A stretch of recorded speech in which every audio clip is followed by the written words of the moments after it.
have today is we have a new system from Micromax. What this is a 2-in-1 or a convertible system. It's basically a PC, but it's also a tablet as well. So with it as well, and it's a full-blown tablet. It's running our new processor from the Bay Trail processor, which is an add-on processor, dual core, very low power, 4.5 watts. On the system itself, you have the power on buttons and stuff, and over here you have HDMI, Bluetooth, and then an SD card, and then on top you actually have a SIM card slot as well.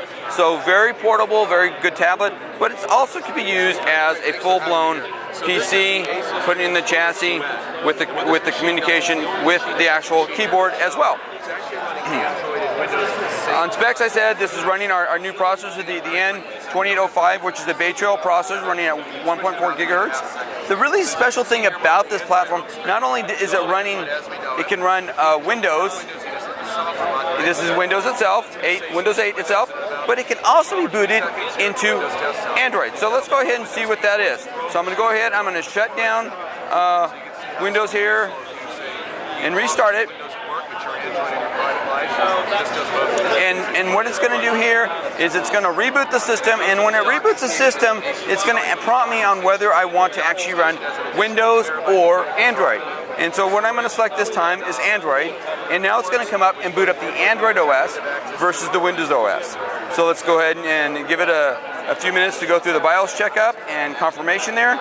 And what it's doing right now, instead of booting Windows, it's actually coming up and booting Android. So give it a few more minutes here. Very few devices out there in the market that actually do this right now, but we foresee many more coming out here itself. In the booth today, we're showing the Micromax, and we also have a THD system that does the dualboot. So right now, it's booting up Android, and this is actually running Android 4.2.2. And now, as you can see, I'm up and running Android. So just as normal, I can get up and I'm running a full-blown version of Android.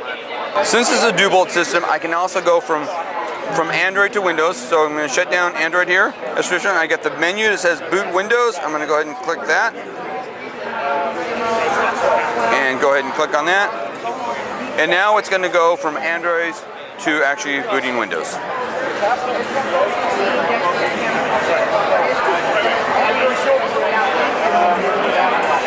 So you got the Windows logo, it's loading up Windows and launching Windows.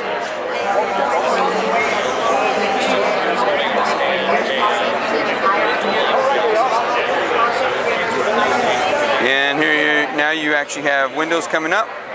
Let's go ahead and log in. And now, as before, full-blown Microsoft 8.Windows running.